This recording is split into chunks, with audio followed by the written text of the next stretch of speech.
Hey, what's going on, GameLeapers? This is Coach JIZZ, and in today's upload, we're going to be going through the 10 most underrated champions for the new patch 12.12. We have AD carries, we have junglers, we have supports, mid laners, and top laners, so to find out who these champions are, make sure you stick around for the whole video. And it's time for you to get that ball comfort as well, guys, with Manscaped's Boxer Briefs. These guys spent 2 years designing the most comfortable challenger tier boxers on the market, and from their labs to your balls, their new Boxers 2.0 are ultra soft, and they certainly make my package look even bigger. And because of these boxers, my balls have never felt better, so get around these as well. So the products that have been helping me print free LP this season, we have the star of the show, the lawnmower trimmer, and this bad boy right here is going to help you keep your bush in good shape, and thanks to its skin safe technology, it's going to greatly reduce the chances of you getting little cuts and nicks that can be annoying. Now, after you're finished with the downstairs region, you can move to your head and use the Weed Whacker ear and nose trimmer so you don't look like Ivern in public. And to finish everything off, guys, you get the anti-chafing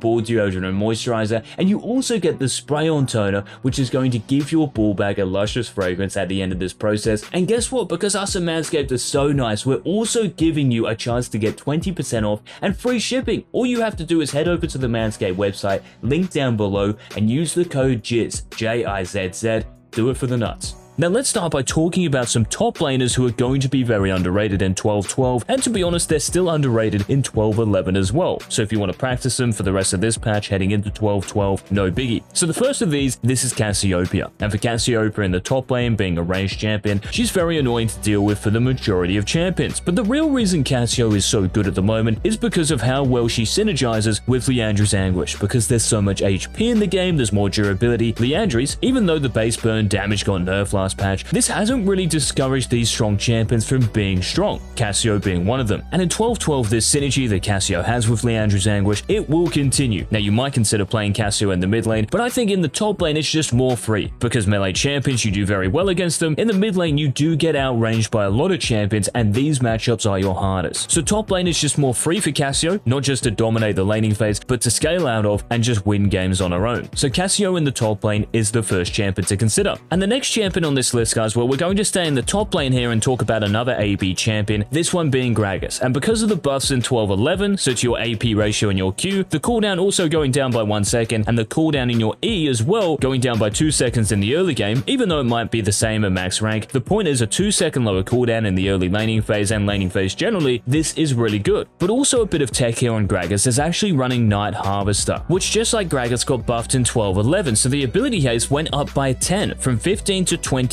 and the Soul Rend cooldown, the passive, this went down by 10 seconds. So this means you're going to have more damage and more cooldowns available. And for Gragas in the top lane, cooldown ability haste, it's such an important stat, so these two go really nicely hand in hand. The other key to this build is to get a tier early on, if not start with a tier depending on the matchup, and then getting an Archangel staff. This gives you even more ability haste, and with Night Harvester's decent damage that it gives you, it makes Gragas a scary champion to play against in the top lane, and at the moment in higher reloads, he's doing incredibly well. So watch out for the rabble rouser in 12.12 as well. Now let's spice it up a bit here, guys, and talk about, well, it's another top laner, but this one is not AP. This is actually Tryndamere. And for Tryndamere, even though he got buffed in 12.11, I certainly wasn't really expecting him to be good again, but the fact is this, Tryndamere is really flying under the radar in terms of win rates, particularly in higher reloads at the moment, so the buffs to his Q, in terms of the base heal, and of course your ultimate's cooldown, this gives you a lot more power during the laning phase, and because Tryndamere, you're playing him like you were earlier in Season 12 of a Q max, just like full sustain so you can get to your Gale Force, Navori Quick Blades, whatever items you go later on, it's just the ultimate sustain build. It's very hard to push him out of lane, and he has insane kill pressure. It's really nice as well because in Season 12, the teleport change has meant that if you're running Flash and Ghost or Ghost and Ignite maybe, for a champion like Tryndamere who loves 2 combat summoner spells, this is just ideal for him. So Tryndamere is another top laner and champion in 12.12 to think about in terms of being low-key broken, doing very well because of these buffs. Now another champion who's going to do very well in 12.12, more so than in 12.11, this is Heimerdinger, because Heimerdinger in 12.12 is getting some serious buffs. So what's happening for the Donger is that your turret's health is increasing, the turret's base damage is increasing as well, and remember you're maxing your Q first, and your E's cooldown is going down by 1 second, so it's 11 seconds flat. And for Heimerdinger, a bit like Cassiopeia, you are a champion at the moment who is loving Liandry's Anguish. Because of the tick damage, I guess you could call it, or DPS you have from your turrets, pair this with Liandry's Anguish, it's quite a deadly combination. And just like Cassio in the top lane, lane, you are going to be one of those few ranged champions who melee champions just hate to play against. And because your turrets are going to be tankier, the base damage is going to be up, and of course you're maxing this first, this is going to be huge. Also, your E's cooldown going down, it's going to give you more opportunities to be aggressive, but also to survive. So if you get ganked, your E being on a lower cooldown, if you use it in a 1v1, you might have it for the 1v2 soon afterwards. So the Donger is definitely going to be one of the most underrated champs in 12.12. Hey guys, if you have any thoughts on these champions who are mentioning or going to mention, make sure you leave them in the comment section. I'd love to know what you think. Now, we've had 4 top laners, so why not mix it up? Let's head to the mid lane here and talk about Katarina, who's going to be low-key broken. Now, I understand people in lower elos. All right, Katarina might just be a broken champion forever. I understand it. But Katarina at the moment isn't really popping off like maybe she was before. But these adjustments in 12.12 are kind of interesting, because even if your passive's dagger bonus AD ratio is going down, even if your E is scaling less off total attack damage, the point here is that your ultimate's bonus AD ratio is higher, and also the on-hit ratio per dagger, this is up. And remember, whenever you hear on-hit on Katarina, this is just going to encourage people to go on-hit items, specifically in this case, Divine Sundra still. And this is kind of weird because I mentioned this in our tier list video. Riot don't want Katarina to be building attack damage. They want her to be going Rocket Belt, this Magic Pen, you know, full AP setup. So these adjustments are probably still going to encourage people to go Divine Sundra, and because of course, you know, the durability meta, there being more HP in the game, this is probably favorable for Katarina. So a bunch of weird changes here to Katarina, but in 12.12, I think she will be better for it. Of course, we'll have to wait and see, but I still think attack damage, Divine Sundra Katarina will certainly be more than playable. Now, the other mid laner I've got in this countdown, guys, well, it's another champion who's getting changed in 12.12, this being Seraphine. She's actually getting buffed, in fact, receiving 2 buffs in 12.12. So what's happening? Your E's cooldown is going from 11 to 9 seconds to a flat 10 seconds. And because you're maxing your E last, not even second, being a flat 10 seconds means that for the first 13 levels, this is actually just a buff and a really nice one. And also the bigger buff of the two, this is the one to your ECC duration, which is increasing by half a second. This is going to be huge for Seraphine, so the root, the slow, this is going to lock the enemy champions, of course, more in place and allow your teammates to come in and clean up. And I also think Seraphine in the mid lane in this meta, because it's more AD carry centric, you know, your AD carry is more important because team fights are going longer, so their damage is going to be more valuable. Seraphine, because she's a utility support-based champion, can really empower them. This is also why you want to be going Leandri's Anguish, not just because Leandri's is a great mythic at the moment and it synergizes well with your kit, but also because of the ability haste from the actual raw stats you get, but also the mythic passive. It's going to give you great scaling, and it's going to make it very difficult for the enemy champions to dive onto your Kog'Maw, to dive onto your Vayne, your Zeri in 12.12. So Seraphine, super underrated mid laner, and I think she'll be one of the best in 12.12 because of these huge buffs. Now let's head to the bot lane, guys, and talk about, well, we've only got one AD carry on this countdown, so I'm sorry about that, but the truth is not many AD carries are getting changed next patch. I mean, Lucian is getting nerfed, so I had to dig a little deeper to figure out who is going to be underrated, and to be honest, she is really underrated at the moment, and this is Kalista. Now, in higher elos, Kalista is played a lot, and she does very well, but in lower elos, because she's, you know, pretty hard to pilot and get the most out of mechanically, you have to practice her, and one misstep, of course, it means you might die. But the point is this, if you can play her well, she is a very strong AD carry and one of the best 1v9 champs on the Rift. And it's kind of interesting at the moment because what happened for Kalista in 12.10, her base HP went up to 600 from 530, and her health growth went up, her armor growth, of course. But if we cast our minds back to 12.7, I know this is a few patches ago, but the 2 buffs here to your base movement speed and then your attack speed per level, these are huge. And because 12.12 is still part of the durability meta, you can use more of this because you'll be attacking more and moving more. This is crucial for Kalista and is one of the big reasons why she's become so good. Now we'll stay in the bot lane here, guys, for the next champion, and this is the only support on the countdown. This though is Amumu, and the changes in 12.12, well, these are going to be big for the green cube. So for Amumu, your Q's mana cost is going back down to 30. Now it is going to scale up to 50 at rank 5, and you are going to max your Q first, but this is a significant buff because you're going to be using 2 Qs as well. So if you land one, 3 seconds later, land another bandage toss, probably going to be a kill, and you're not going to be